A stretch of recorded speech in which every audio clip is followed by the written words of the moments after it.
Bom dia a todos! Hoje, terça-feira, 22 de abril, voltando de um feriado longo, né? Sexta-feira é feriado, ontem também. Mas, né, hoje não é Monday Morning, é Tuesday Morning, mas estamos aqui com o nosso report semanal dos principais indicadores econômicos da semana que serão divulgados no Brasil e no mundo. E depois, no final, as principais notícias, principalmente hoje, focado em alguns ativos, tá? Em alguns investimentos, com base em como o mercado está comportando. E vocês verão que, né, nessa semana, que é mais curta, os mercados ainda estão patinando um pouco, eles estão pegando o ritmo, portanto, não há muitos indicadores, né, relevantes para a gente acompanhar durante a semana. E vamos começar com aquele que sempre inicia o nosso report aqui, que é o Boletim Focus do Banco Central, divulgado nesta manhã. Vamos lá, pessoal. IPCA, Índice de Inflação, para 2025, uma leve queda, né, na perspectiva para esse ano dessa semana. Na semana passada, expectativa do IPCA de 5,65% e agora para esse ano 5,57%, leve redução. Para 2026, nada mudou, previsão de inflação de 4,5% o ano que vem e 2027, 4%. São os mesmos dados da semana anterior, nenhuma alteração. Para o PIB, leve melhora do PIB desse ano. Era considerado em 1,98% na semana passada, agora 2%. Também leve melhoria para 2026. PIB que era esperado em 1,61% para o ano que vem na semana passada, agora é de 1,70%. O PIB de 2027 permanece inalterado em 2%. Câmbio permanece inalterado para 2025. A expectativa continua fecharmos esse ano, até esse momento, em R$ 5,90. Para 2026, uma leve redução de R$ 5,97, agora para R$ 5,96, um centavo a menos. E 2027 permanece em R$ 5,89. A Selic já há muito tempo permanece inalterada. Para 2025, expectativa de 15%, para 2026, 12,5% e para 2027, 10,5%. Aqui algumas ressalvas, né? Principalmente para esse ano, onde a inflação permanece bastante alta, né? E não há grandes perspectivas de redução.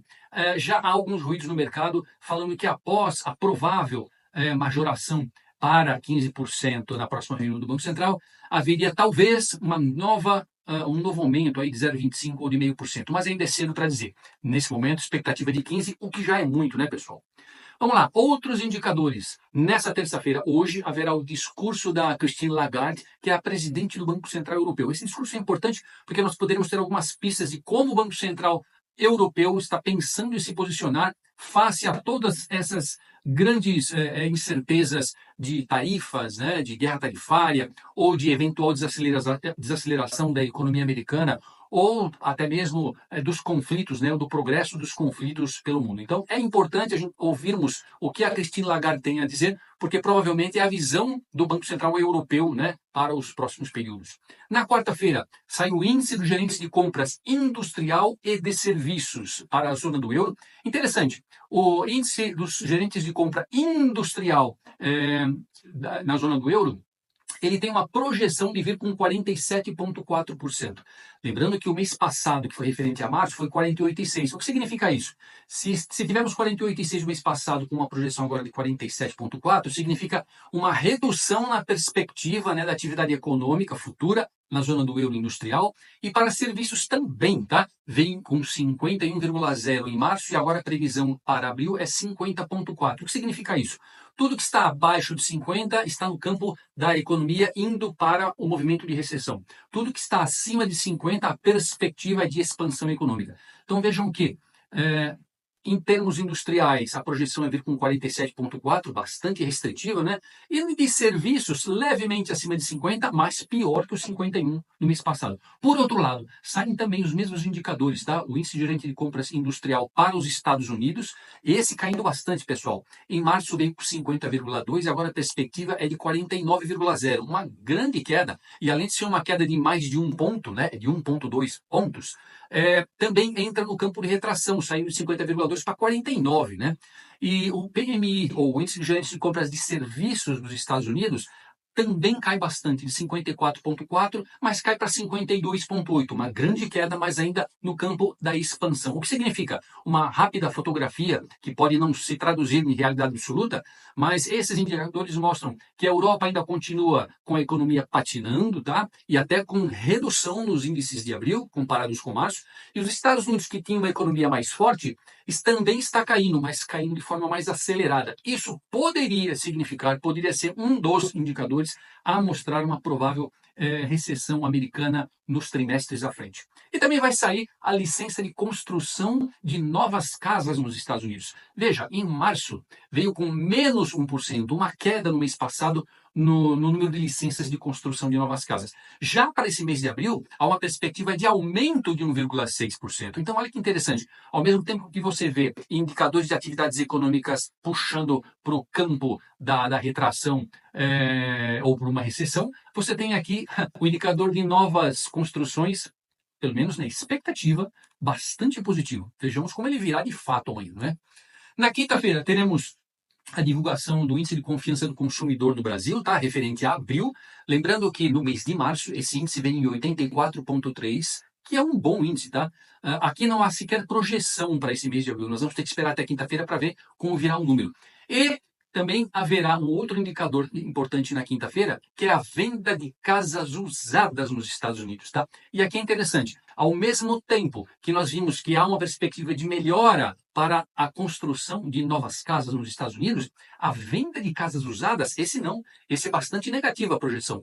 No mês de março, a venda de casas usadas nos Estados Unidos aumentou 4,2%. E para esse mês de abril, a projeção deles, que nós vamos conhecer na quinta-feira, é uma redução de 3% na venda de casas usadas. E depois, na sexta-feira, nós teremos o IPCA 15 mensal de abril aqui no Brasil, que vem em 0,64% em março, vejamos como virá em abril, e o IPCA 15 também anual, dos últimos 12 meses, que no mês passado aqui no Brasil veio em 5,26%. É muita coisa, né, pessoal? O que é o IPCA 15? Ele é um indicador de inflação calculado pelo IBGE, tá?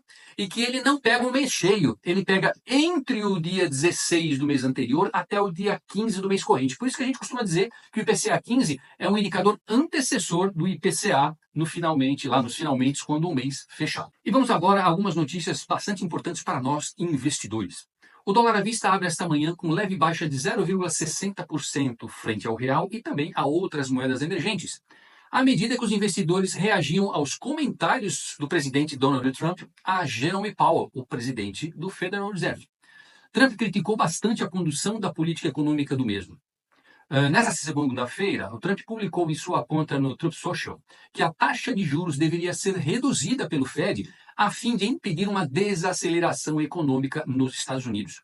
Trump chamou o chefe do Banco Central americano de, entre aspas, um grande perdedor. O Trump sempre pisando na cabeça, né, como ele é típico. Ele chegou a comentar que Powell deveria deixar o seu cargo caso isso fosse pedido a ele.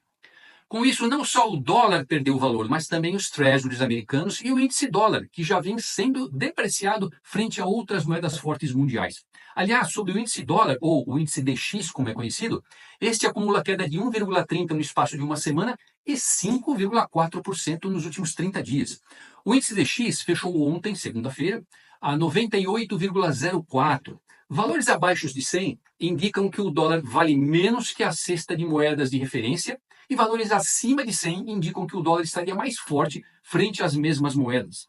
As moedas que compõem o índice DX são o euro, a libra, o franco suíço, o dólar canadense, a coroa sueca e o iene japonês. A guerra tarifária é outro fator que tem afetado bastante o apetite pelo dólar e por ativos americanos em geral. E não é só para evitar uma eventual recessão econômica que faz com que Trump pressione o Fed, pessoal.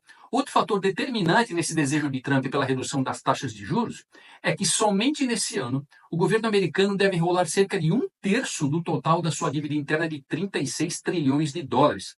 E a emissão de novos títulos públicos a taxas de juros mais baixas poderia reduzir bastante o custo de rolagem dessa dívida. Então, seria muito interessante para a rolagem de parte dessa dívida interna que as taxas de juros americanas viessem a cair. Bom, na contramão do dólar, o ouro continuou batendo recordes. Tem sido o melhor investimento recentemente. Subiu 3,5% só na segunda-feira ontem e acumula já alta de 7% em uma semana, 13% nos últimos 30 dias e 42,5% no espaço de um ano. Muitos analistas defendem o ouro na faixa de 5 a 7 mil dólares e alguns vão até muito além disso, enxergando no metal a defesa natural em momentos turbulentos como os que vivemos hoje. Pessoalmente, eu defendo a presença do ouro, seja via ETFs ou via fundos, nas carteiras de investidores, tá? O que, além de se configurar como um seguro natural, também pode impulsionar bons retornos, como os que nós temos de fato observado.